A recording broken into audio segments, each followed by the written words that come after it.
The digital এডুকেয়ারে সবাইকে স্বাগত।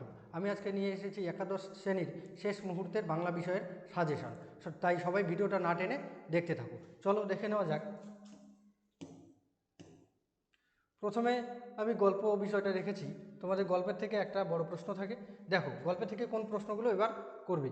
মনে হবে তেলেনা পোতা বলে কোথাও কিছু নেই, এ কথা কার কেন মনে হবে, এই মনে হওয়ার কারণ কি? এই প্রশ্নটা এবার ভীষণ ইম্পর্টেন্ট, ভেরি ভেরি ইম্পর্টেন্ট। এটা অবশ্যই করে যাবে। পরের প্রশ্ন দেখো, তেলেনা পোতা যাওয়ার কারণ কি, একে লেখক আবিষ্কার বলেছেন কেন? এর পাশাপাশি কে নিরঞ্জন এলি, নিরঞ্জন কে কোন পরিস্থিতিতে গল্পকথক নিরঞ্জন এর ভূমিকায় অবতীর্ণ হয়েছেন?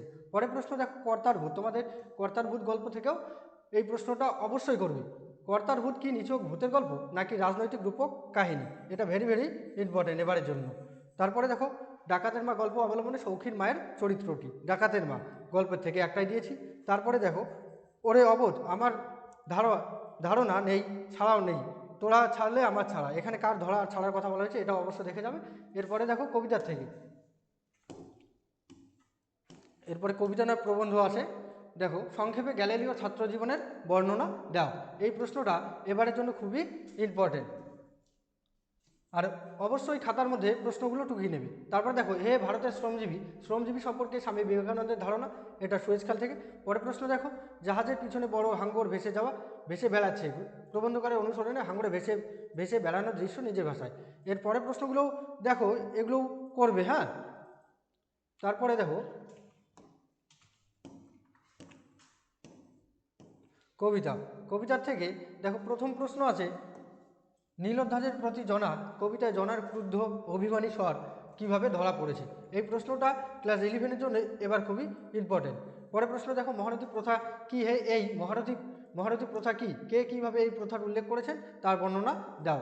তারপরে প্রশ্ন দেখো, বলবো কি আর পড়শির কথা, পড়শিকে উক্তিটির আলোকে পড়শি স্বরূপ বর্ণনা করো। এই প্রশ্নটাও অবশ্যই করবে। তারপরে দেখো, এখানে একটা প্রশ্ন আছে, আমি বাঞ্ছা করি দেখবো তারি, বক্তা কাকে দেখতে চান, কিভাবে তার দর্শন পাওয়া যায়? তারপরে প্রশ্নগুলো অবশ্যই দেখবে, দীপান্তরে বন্দিনী স্বদেশপ্রেম। তারপরে তবু লক্ষ যোজন ফাঁক নেই, এ কাদের মধ্যে লক্ষ যোজন ফাঁক, এই একত্র থেকেও এই দূরত্বের কারণ কি? তারপরে এখানে একটা 6 নম্বর প্রশ্ন আছে, এটা অবশ্যই দেখবে। পরে দেখো, নাটক থেকে, গুরু নাটক থেকে তোমাদের 2টা প্রশ্নের উত্তর করতে হবে। গুরু নাটকে মোট কয়টি সঙ্গীত আছে, নাটকটিতে সঙ্গীতের ভূমিকা আলোচনা করো। এই প্রশ্নটা এবার তোমাদের থাকবেই 100% কমন এটা। তারপরে দেখো, যিনি সব জায়গায় আপনি ধরা দিয়ে বসে আছেন, তাকে একটা জায়গায় ধরতে গেলেই তাকে হারাতে হয়, বক্তাকে মন্তব্যটি মর্মার্থ আলোচনা করো। তারপরে প্রশ্ন, তার আগটা কী রকম সেইটা দেখার জন্যই এই কাজ করেছি। এই প্রশ্নটা ভালো করে করবে। তারপরে দেখো, আমি তার কান্না আমার বুকের মধ্যে পুষে রেখেছি করে এনেছি, বক্তাকে কোন প্রসঙ্গে এই উদ্দেশ্য করে বক্তা এ কথা বলেছেন? তারপরে দেখো 5 নম্বর প্রশ্ন,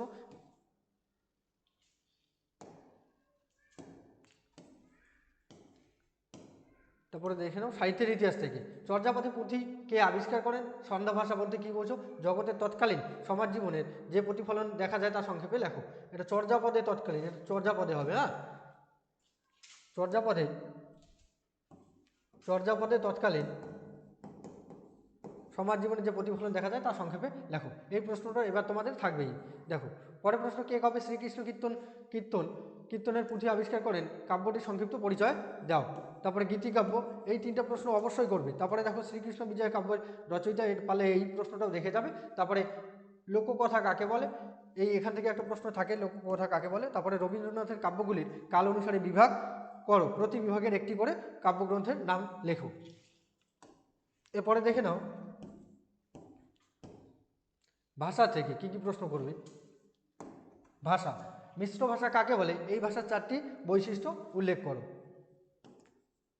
তারপরে কিউনিফর্ম লিপির নামকরণ কে করেছিলেন? এই লিপির সবচেয়ে প্রাচীন কোথায় পাওয়া গেছে? লিপির সংক্ষিপ্ত পরিচয় দাও। তারপর বাংলা লিপির উদ্ভব ও ক্রমবিকাশ আলোচনা করো। এই প্রশ্নটা এবার খুব গুরুত্বপূর্ণ। তারপরে দেখো, হিয়েরোগ্লিফিক কি? এর সংক্ষিপ্ত পরিচয় দাও। এই প্রশ্নটা তোমাদের বারবার পরীক্ষায় আসে। তারপরে প্রাকৃত ভাষা এর নামকরণের কারণ কি? এই ভাষার 3টি আঞ্চলিক রূপের পরিচয় দাও।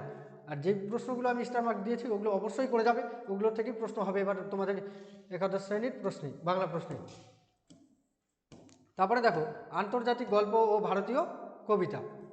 আন্তর্জাতিক গল্প ভারতীয় কবিতা থেকে প্রথম প্রশ্ন আছে। দেখো, শিক্ষা একটি সার্কাস, শিক্ষার সার্কাস কবিতা অবলম্বনে শিক্ষার সার্কাসের সঙ্গে কিভাবে তুলনীয় হয়েছে তা আলোচনা করো। তারপরে 2 নম্বর প্রশ্ন, শিক্ষার সার্কাস কবিতাটির নামকরণের সার্থকতা আলোচনা করো শিক্ষার সার্কাস থেকে।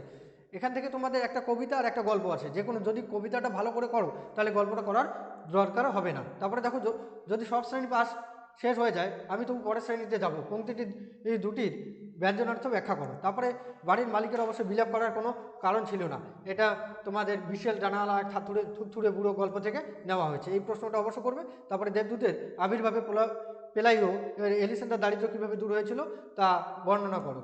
এই দুটো প্রশ্ন ভালো করে করবে, আর শিক্ষা সার্কাস দুটো করলে যে কোনো একটা চলে আসবে। এখানেই আজকের ভিডিও এখানেই আমি শেষ করছি, বেশি না টেনে। তোমরা যারা একাদশ শ্রেণীতে পরীক্ষা দিতে চলেছো তারা অবশ্যই উচ্চ মাধ্যমিকের ব্যাচ আমাদের মার্চ মাসে শুরু হবে, অবশ্যই আমাদের এডুকেয়ার ডিজিটাল এডুকেয়ার চ্যানেলটি ফলো সাবস্ক্রাইব করো এবং আমাদের অফলাইনে ভর্তি হয়ে যাও। মার্চ মাসের প্রথম সপ্তাহে আমাদের ক্লাস শুরু হয়ে যাবে। ধন্যবাদ।